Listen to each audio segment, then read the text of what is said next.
So kahapon mga kotsero, etong si Inday Sara, nagngangangawa. Nagngangangawa siya kahapon. Di ba naglabas siya ng statement niya kahapon? O, Sara, binatikos ang pamahalaan. Filipinos deserve better. O, nag-upload tayo ng video. Medyo na late lang. Pasensya na guys. Kasi nga kahapon, busy tayo sa na pasayahin ang ating mahal sa buhay. So, ngayon, kanina tayo nakagawa ng umaga. At sinabi natin doon mga kotsero na, yeah, Filipinos deserve better. Kaya mag-resign ka na, Sara. Oo. Hindi namin deserve ang isang vice-presidente na katulad mo, BP. Kung makarating man sa iyo to, itong video ko na to, kailangan mo nang lumayas. Layas-layas na. Layas-layas na girl. Oh, kasi alam nyo kung bakit kung bakit medyo ganito ka-harsh pagdating kay Sara. Kasi binudol niya ako eh. Oo. Binudol niya ako bilang isang botante ng Uniteam. I voted for Uniteam. I campaigned for Uniteam. With the assumption or with the mindset, mga kotsero, na magkakaroon tayo ng presidente at vice-presidente na magkasundo. Ganun kasi yung yung yung kanyang branding nung panahon na yun eh. Nasusuportahan niya ang administrasyon ni Presidente Bongbong Marcos. Kahit anong mangyari, susuportahan niya ang administrasyon ni Presidente Bongbong Marcos. Kasi the Filipinos deserve a united administration. Oo, yung leaders are united. So, tayong mga bumoto, nakisakay sa boto ng mga DDS, dumagdag sa boto niya. Kaya nga nag-32 million yan eh. Kasi, yung mga independent, sinakyan yun eh. Siyempre, mga loyalist, oo, nandiyan na yan, given na yan. Sasakyan nila yon. Sinabi ni PBBM iboto nyo kaming dalawa ni Sara Duterte na magkasama. O syempre, yung mga loyalist, matik yan, matik. Oo, yun talagang gagawin. Wag natin i-expect sa mga DDS yun. Isko, Sara, yung mga DDS. Kaya nga mas mababa yung boto ni PBBM eh. Kasi hindi naman lahat ng DDS binoto si BBM eh. Pero yung loyalista, solid, binoto Uniteam. Independent, binoto ang Uniteam, nakumbinsi. Ngayon, mga kotsero, 2 years into the administration of Marcos, wala. Wala. Nagpakita na ng kulay si Sara. Agree ako, Ma'am Teresita Santos. Sana nga si Tito Soto na lang binoto ko eh. Seriously. At kung makarating man kay Senator Tito to, sabihin ko ngayon, I mean, I regret voting for Sara Duterte. Sana ikaw na lang. Seriously. Sana si Tito Soto na lang. Or kahit si Willie Ong eh. Pagbibigyan ko pa si Willie Ong, at least newbie sa politika. Hindi pa masyadong nadudungisan.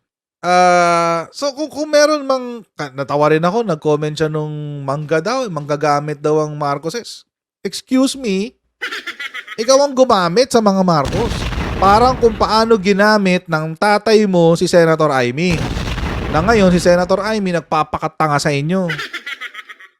May usapan ba kayo? O baka may hawak kayo kay Senator Amy?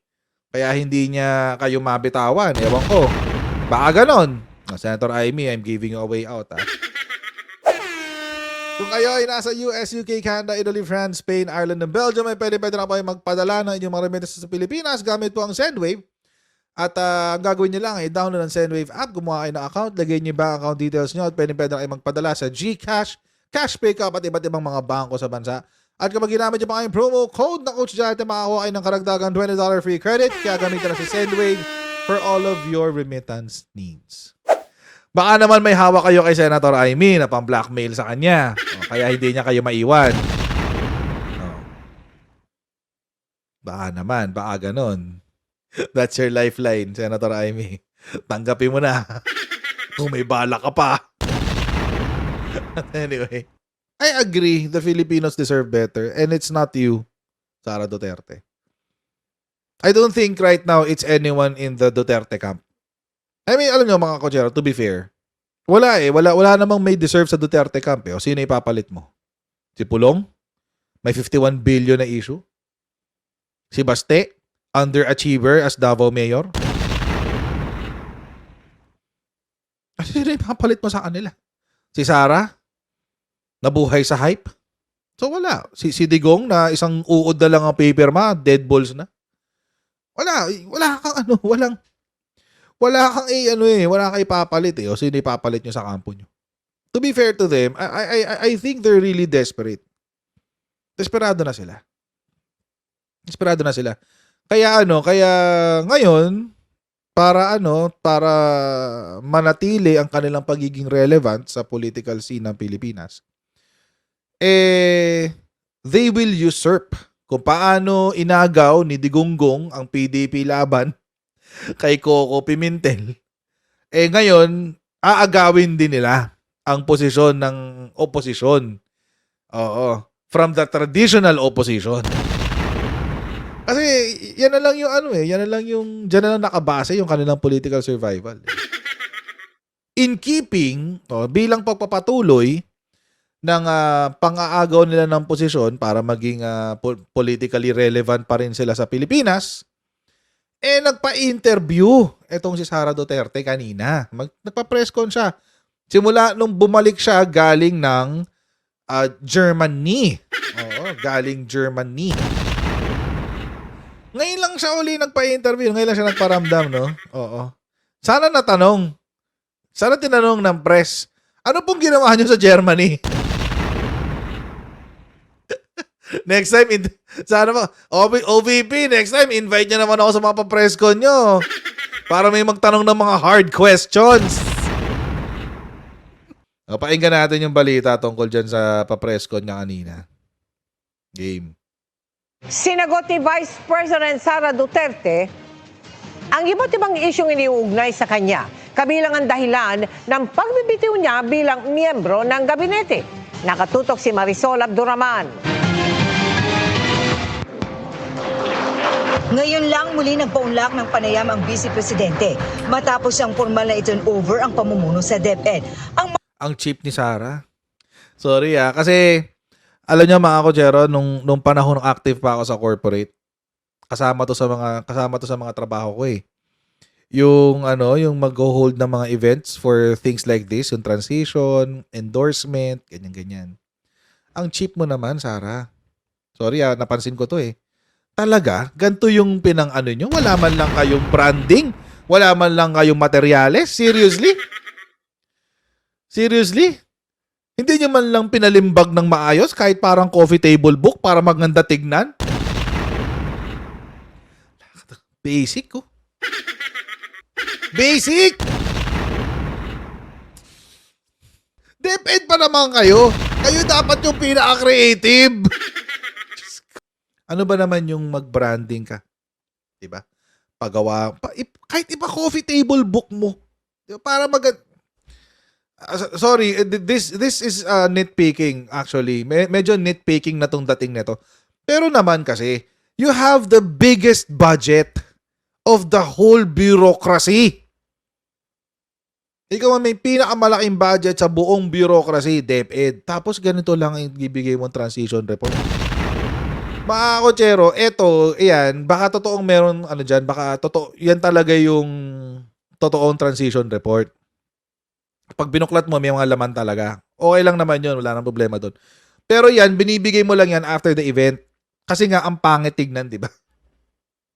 So, meron kang ipapagawa na pang lang. Actually, box lang naman yun. Gagawa mo na magandang cover. Tapos yun pandidis. Kasi pang photo op mo nga So, dapat maganda.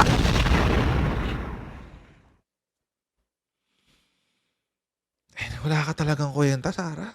Simple-simpleng event, di mo pa napaganda. Anyway, it's just, I'm nitpicking. It's obvious, I'm nitpicking. Pero, diba, sana man lang pinaganda, di ba? Huling araw mo na to Huling araw mo na to bilang DepEd Secretary, hindi mo pa ginalingan! Matapos ang formal na i-turnover ang pamumuno sa DepEd, ang mga dahilan ng kanyang pagbibitiw bilang miyembro ng gabinete. Hindi pa raw niya Sorry, may nag-comment. Ano yan, thesis? Mas maganda pa nga yung ginagawang thesis Alam mo, Nung ginawa ko yung thesis ko, hardbound yun. Langya. Hardbound. Hardbound tapos, Diyos ko, my goodness. Anyway, tuloy natin. kayang isa-isahin.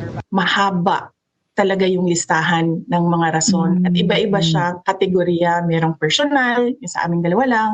Merong DepEd, merong budget, at merong sa bayan din. So, Okay.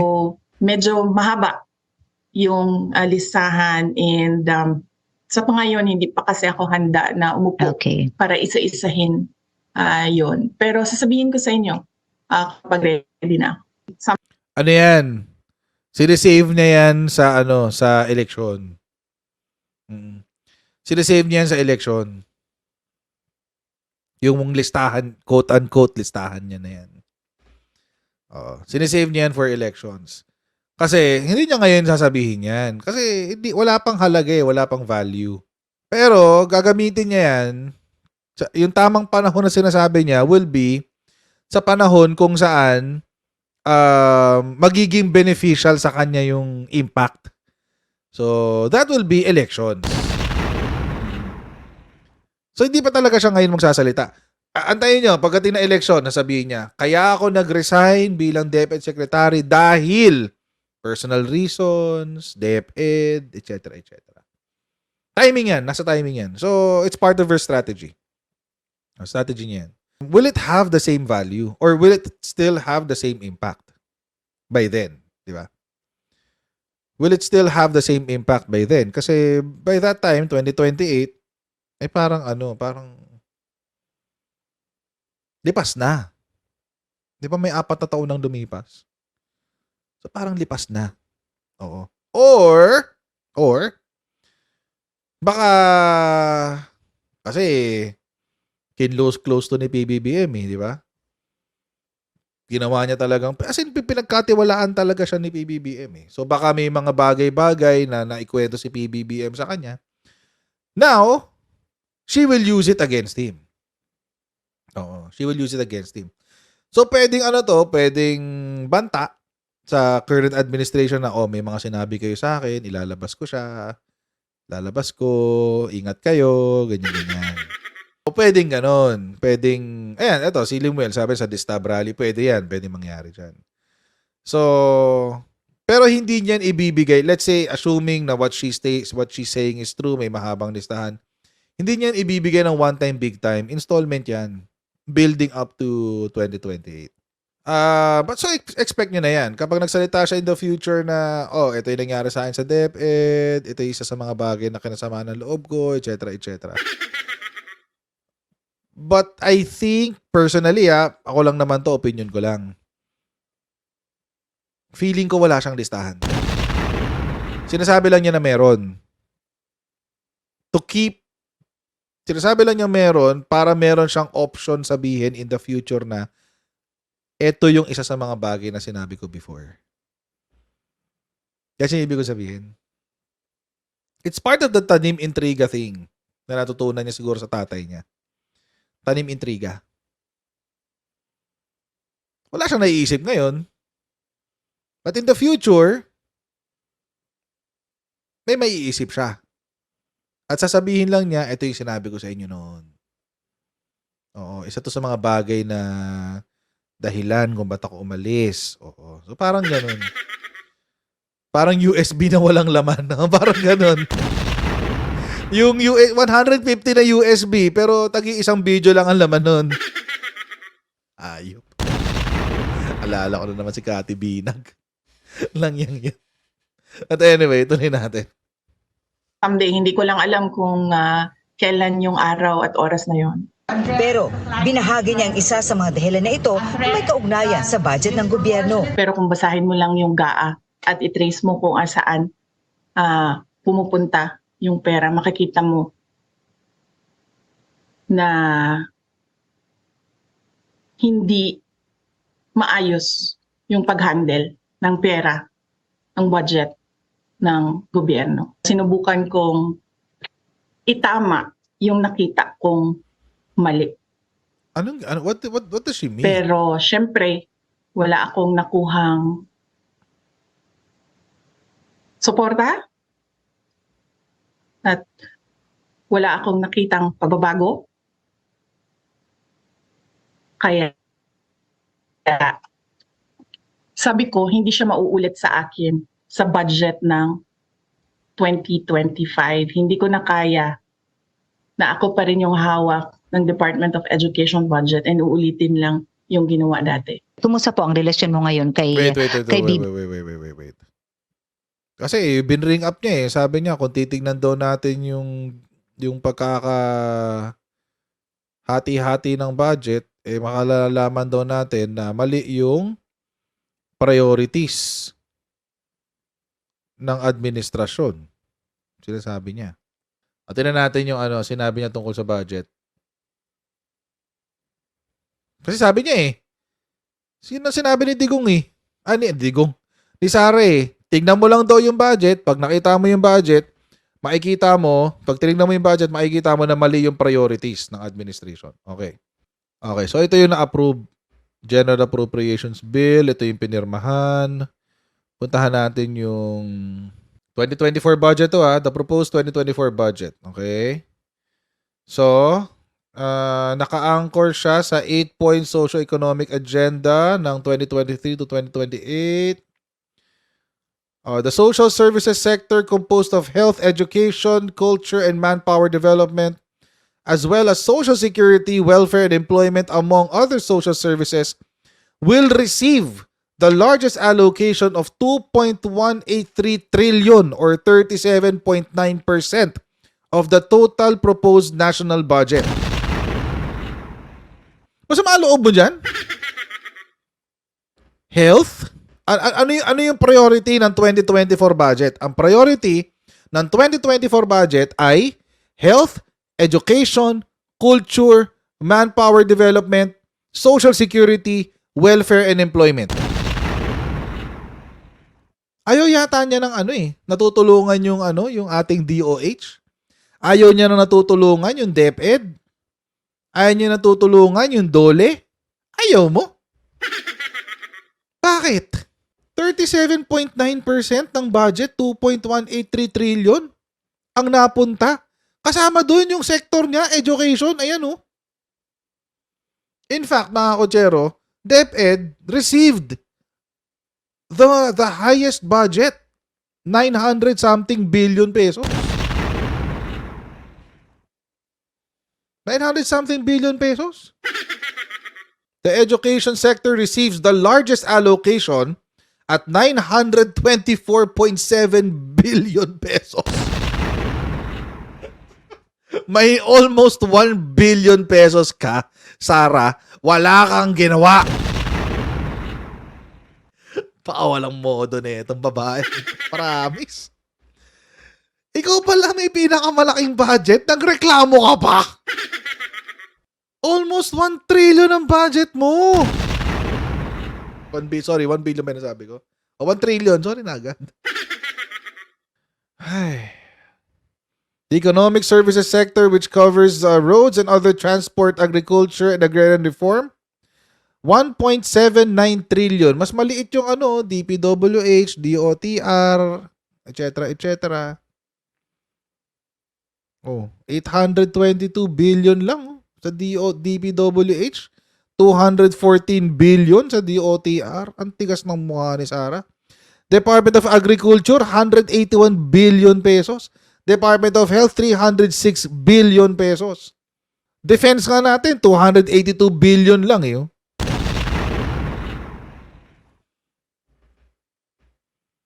Parang medyo antigas yata ng FESLAX natin dyan, Sara. Oo, pakinggan nga na uli natin sinabi tungkol sa budget. Sabi ko, hindi siya mauulit sa akin sa budget ng 20 ng gobyerno. Sinubukan kong yung pera, makikita mo Nila na ito na may kaugnayan. yung GAA at itrace mo kung saan pumupunta yung pera, makikita mo na hindi maayos yung pag-handle ng pera, Alam mo, hindi ng talaga, budget mga kotsero ng gobyerno. Hindi talaga maayos yung pag-handle ng pera kung kay Sara nyo ibibigay. Imagine, nabigyan siya ng almost 1 trillion pesos. 1 trillion pesos sa DepEd. Granted, marami siyang papasahuring teacher, marami siyang papasahuring admin staff, maraming bibiling books, etc. etc. Sige, given na lahat yan. You have 1 trillion pesos and yet, hindi mo na-improve ang educational system sa Pilipinas. Tinignan natin yung GAA. Tinignan natin eh. Nakita natin yung GAA eh. Siya yung may pinakamalaking budget, 1 trillion pesos. We deserve a better Vice President. Get out. Get out, Sara. Get out. Ano, sinubukan kong itama yung nakita kong mali. So, isinuko mo ba yung budget mo? Hindi. Dapat itinama mo. Hindi mo naman inayos eh. Baka yung ibig niyang sabihin, mga kotsero, yung nakita daw niyang mali, yung tungkol sa kanyang confidential funds. Kasi ito lang naman yata yung yung issue na she felt na she was not supported. Na hindi raw siya kasi sinabi niya hindi raw siya sinuportahan eh. Pero syempre, wala akong nakuhang suporta. See? Wala daw siyang nakuhang suporta doon sa kanyang confidential funds. Wala ka talaga makukuhang suporta. Ako, mga kotsero, ako personally, wala akong nakitang masama doon sa transfer ng confidential funds niya. From Office of the President to the Office of the Vice President. Wala akong nakitang masama doon kasi meron ng Supreme Court decision dyan eh. Oo, malinaw yun. That's legal. The transfer is legal. Ang problema kasi, mga kotsero, doon sa 125 million, ano ang naging impact nun? Sa DepEd or sa OVP? We don't know.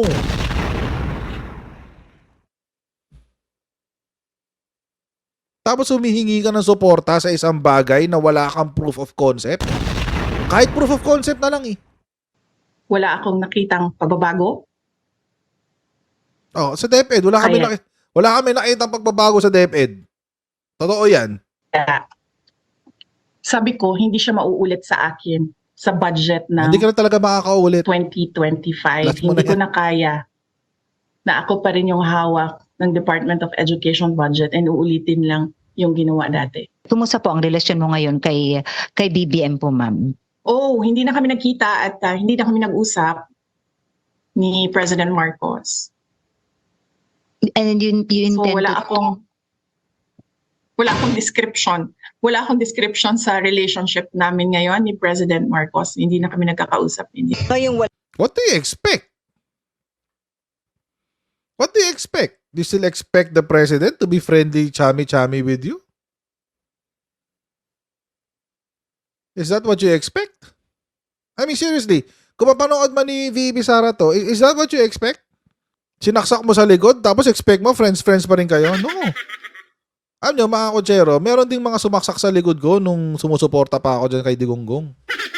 Marami sila. I don't expect that I should still be friends with them. And I don't think they should expect na I will be friends with them as well. You made your bed, now lie in it. Pinili mo na yan eh, panindigan mo. Pinili mo eh. Pinili mo yung drama ng tatay mo eh. So panindigan mo. Kung wala ka ngayon nakukuhang friendship or support or what have you, it's your fault. You made your bed, now lie in it. Pero naman kasimple yun. Huwag kang haharap sa taong bayan, sasabihin mo na biktima ka. That's the last thing that you are. You're not a victim. Hindi ka biktima. Niyayabang-yabang nga ng mga DDS na ikaw yung nagpanalo kay Bongbong eh. O tapos ngayon, biktima ka pa. Assuming that is true, sabihin natin totoo yun na ikaw nagpanalo kay Bongbong, kay PBBM. Ikaw pa ngayon ang biktima? Dapat nga ikaw yung malakas eh. Ba't ngayon ikaw yung biktima? It really doesn't make sense. Namin ngayon ni President Marcos, hindi na kami nagkakausap. Ngayong wala na siya sa poder ng administrasyon, tila mas malaya nang nagsasalita ang Vice Presidente. Nakahapon lang, naglabas ng kanyang mga puna laban sa gobyerno.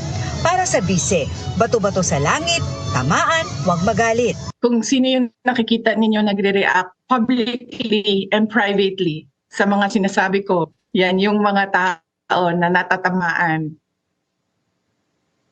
sa mga sinabi ko sa statements ko kahapon. Yung hindi tapat sa serbisyo, hindi tapat sa kanilang trabaho, at hindi tapat sa pagsisilbi sa tabayan. Yung frustration ko, Really? Hindi ko magets yung sinasabi ni Sarah. Na kapag nag-react ka daw, ibig sabihin tinamaan ka. Okay, ano yung gaslight? Ginagaslight mo yung mga taong nagre-react? May sinabi kang mga kalokohan tapos expect mo na tatanggapin lang ng taong bayan yan, hook, line, and sinker, na parang hindi bawal mag-react kasi pag nag-react ka, guilty ka. What the F? Anong kalokohan yan? DDS na DDS. Alam mo kung sino man yung nag-a-advise sa'yo, kung sino man nag-a-advise ng mga statements mo, Sarah, basang-basa. Galawang DDS talaga kayo. Oo, mga master kayo ng gaslighting eh. Kapag nagsalita ka, masama ka. Pag hindi ka nagsalita, masama ka pa rin. Tignan yung ginagawa nila kay PBBM. Ganon, di ba? Magsalita ka tungkol sa drug use mo, ganyan. Oh. Hindi nagsasalita, totoong addict yan, hindi nagko-comment eh. Pag nag-comment ka naman, tingnan nyo, nag-comment, guilty kasi eh. Walang tamang sagot dyan sa mga yan. So might as well, hayaan mo na lang sila magkukuda. Or gawin mo na lang kung ano yung gusto mo. Kung gusto mo sumagot ka. Kung ayaw mo sumagot, di wag kang sumagot. Kasi either way, mga kotsero, pag bumukain kang masama eh. Either way, pag bumukain kang masama. So, ang strategy ni PBBM, wag napansinin.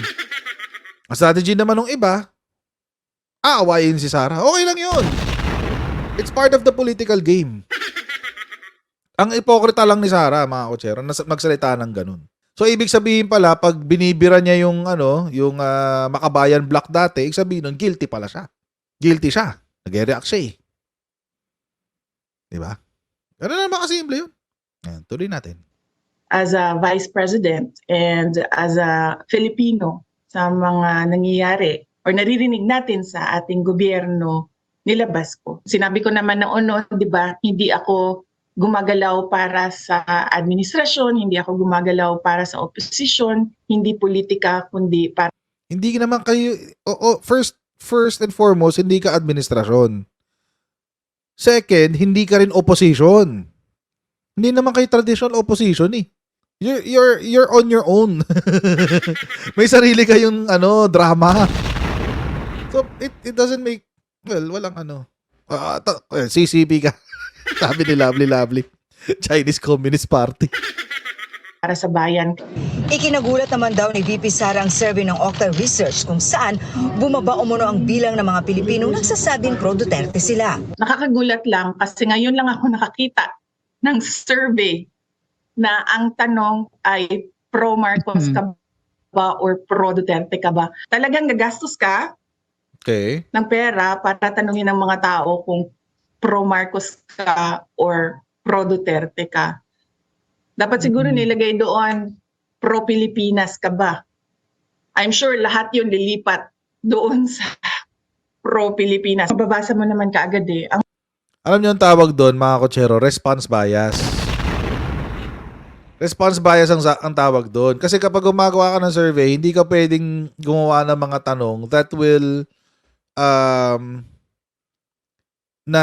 hindi ka pwedeng gumawa ng tanong na magpe-presenta ng bias.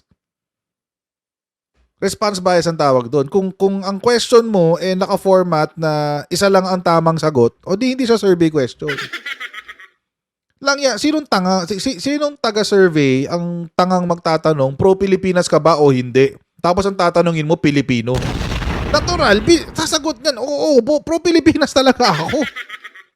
Natural. Pilipino yung tinanong mo eh. Nagulat daw siya sa resulta ng survey. Bakit? Bumaba sila eh. Natural, dahil bumagsak kayo, ayaw nyo nun. Nasanay kasi ikaw, Sara, na laging, kasi kapag approval rating, trust rating, laging binibuild up, sasabi, Sara Duterte, may pinakamataas na trust rating, pinakamataas na approval rating, etc., etc., etc. Oh. Doon wala kang problema. Di ba? But sa ganung klaseng format, wala kang problema. Wala kang issue doon? Basta ikaw number 1, wala kang issue, di ba? Pag ganun, wala kang issue. Pag yung survey, ikaw ang number 1, ito, na number 1 si Sara Duterte, trust rating, number 2 si Bongbong Marcos, number 3 si whoever. Pero dito, mga pro Marcos, 36%. Mga pro Marcos, 36%. Mga supporters si Duterte, 16%, minus 4%, etc., etc. Nakakagulat. Nakakagulat naman. Bakit hindi pro-Pilipino? Bakit ganto-ganto, ganyan-ganyan? Dito wala kang reklamo. Kapag ikaw ang number 1, VP Sara, kung makakarating man sa inyo itong video na to, kapag ikaw yung number 1, hindi ka nagugulat. Hindi, okay lang yan, normal yan. Kargado ako ng kinakarga ako ng Mindanao Sa Mindanao, lagi ako 98% Pag ikaw ang number 1, okay, pro-Pilipino talaga Kasi Sara Duterte number 1. Sara Duterte number 1. Ganun. Pag hindi, hindi. Ano yan? Bias yan. Hindi. Bias yan. Ano yan? Dapat ang question dyan, pro-Pilipino ka ba o hindi? Di kung pro-Pilipino, di lahat ng tao nandun. What the F? That's such a stupid response. Anyway, tuloy natin. Ang motibo dyan is perpetuation in power. So lahat ng threat sa power mo, sisirain mo talaga. Okay. It's very obvious. Sa lahat ng naririnig mo, nakikita mo na ginagawa, ang motibo dyan is ayaw ko na bumaba sa akin na ito forever. Kaya sirain ko kayo lahat. Wala akong pakialam kung totoo man o hindi ang paninira ko sa inyo. Basta lang masira kayo. Yan yung motibo dyan. It's all about politics. Everything is all about politics and power. Ulitin natin yun, guys. Alam niyo kung bakit? Si Sara Duterte described perfectly yung ginagawa nila. Dito sa statement na to, si Sara Duterte, dinescribe niya line by line kung ano ang ginagawa ng kanilang kampo. Pakinggan nyo maigi Sinisisi lang niya to kay PBBM and everyone else. Pero ang totoo sila ang gumagawa nito. Nang naririnig mo, wala mo na. Dapat siguro nilagay doon, pro-Pilipinas ka ba? I'm sure lahat yun lilipat doon sa pro-Pilipinas. Mababasa mo naman kaagad. Pakinggan nyo to Ang motibo dyan is perpetuation in power. Sila yan So lahat ng threat sa power mo, sisirain mo talaga. Sila gumagawa niyan. It's very obvious. Sa lahat ng naririnig mo, nakikita mo na ginagawa, ang motibo dyan is ayaw ko na bumaba sa akin na ito forever. Sila gumagawa niyan. Kaya sirain ko kayo lahat. Right. Kaya gumagawa Wala niyan. akong pakialam kung totoo man o hindi Correct. ang paninira ko sa inyo. Basta lang masira kayo. Yan yung motibo dyan. It's all about politics. Everything is all about politics and power. Diba? Sabi ko sa inyo, dinescribe niya perfectly kung anong ginagawa nila Yan yung strategy nila. Sino ang makikinabang kapag natanggal si BBBM sa pagka-presidente? Diba si Sara? Sara! Sino yung incumbent last time? Si Digong. Pag natanggal si BBBM, sino ang papalit sa kanya? Si Sara. That's perpetuating power. Nanggaling mismo sa bibig niya. Dinescribe niya kung sino sila. Oh. Kapag naupo si Sara, malamang sa malamang, magkakaroon tayo ng GMA 2.0 scenario. Mananalo siya ulit sa elections. That's another 6 years. Baka nga dun pa mangyari yung charter change. Eh. Sila yun. Sila yung gustong mag-perpetuate ng kapangyarihan. Sila yung gustong maging forever nakaupo bilang presidente. Sila yung forever gustong nasa poder. Ginawa ng tatay niya yan for 27 years sa Davao.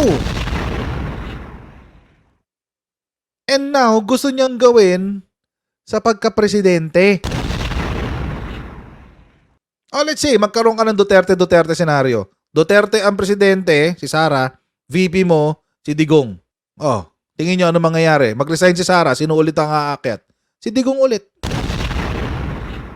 That's perpetuation of power, mga kochero. Oh, so sino ngayon bakit ngayon merong threat? Bakit? Kasi si PBBM is the threat to their perpetuation of power. Si PBBM yung banta sa kapangyarihan nila. Bakit? Ngayon naglalabasan yung mga kabalbalan nila eh. War on drugs, kasi nungalingan na tungkol sa war on drugs, secret agreement nila with China, ano pa ba? Yung corruption sa Pogo, corruption sa Farmally, corruption ng kung sino-sino pa.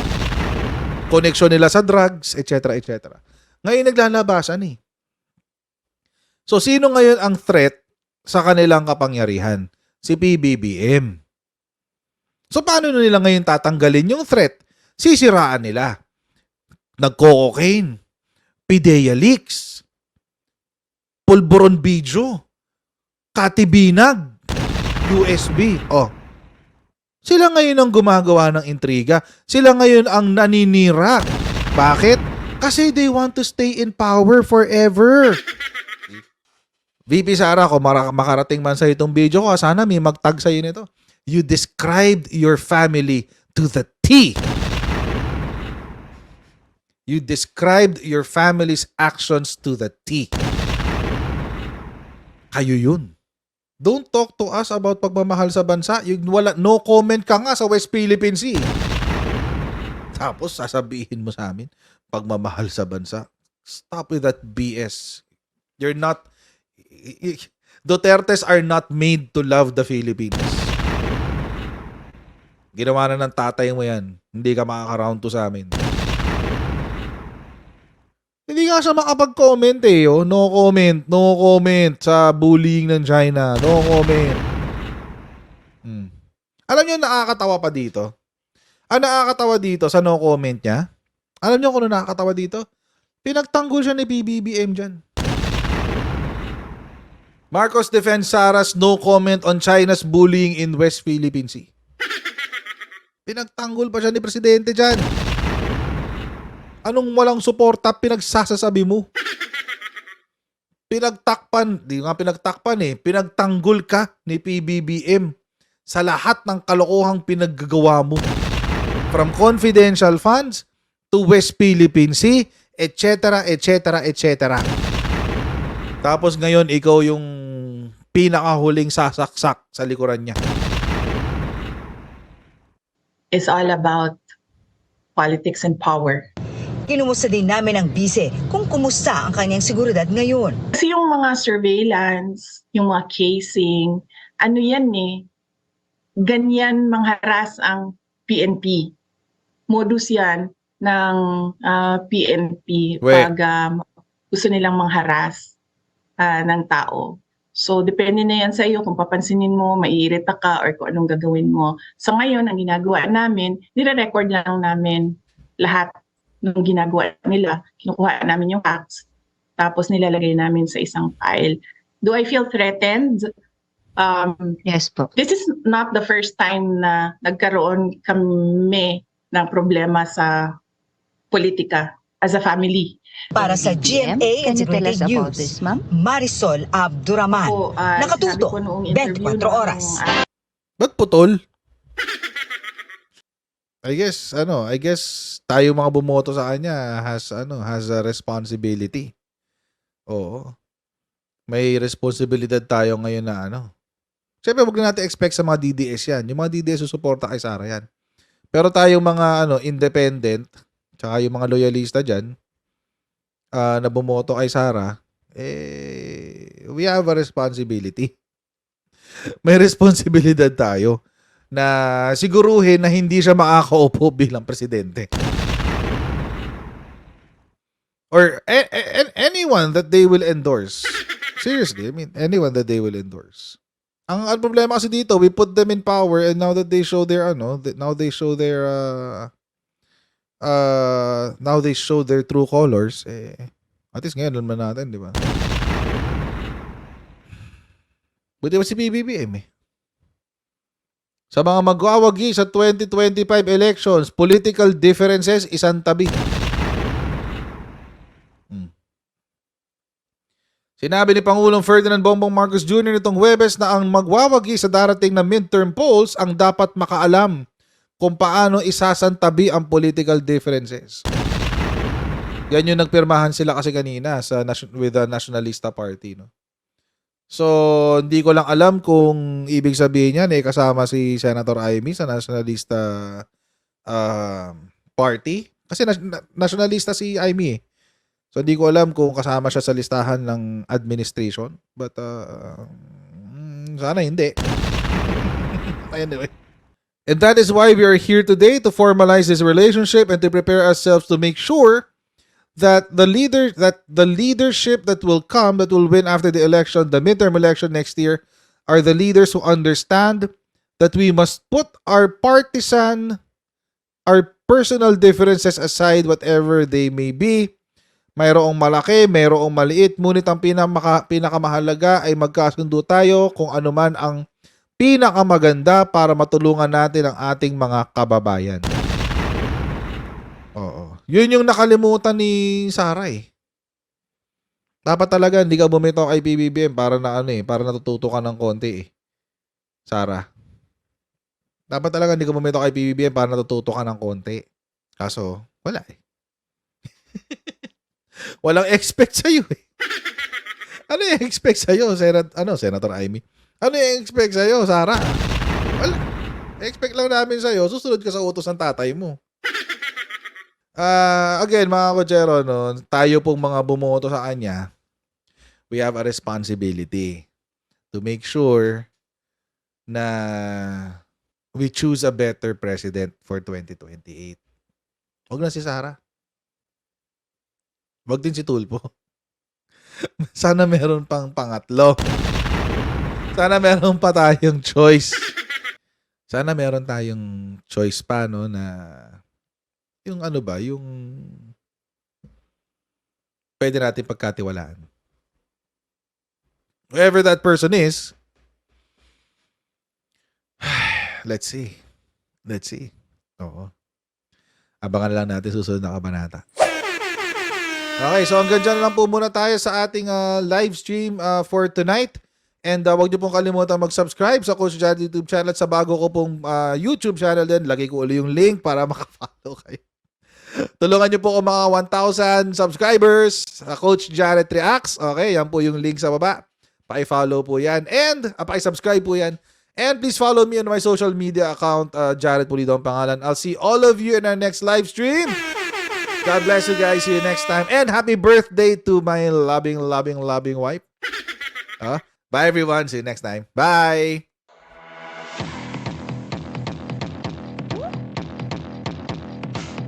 Pag ganun, huwag natin gawing tanga mga Pilipino. Mas maganda kasi nasa lugar ka ng tama kaysa yung pinipilit mo yung pagkakamali.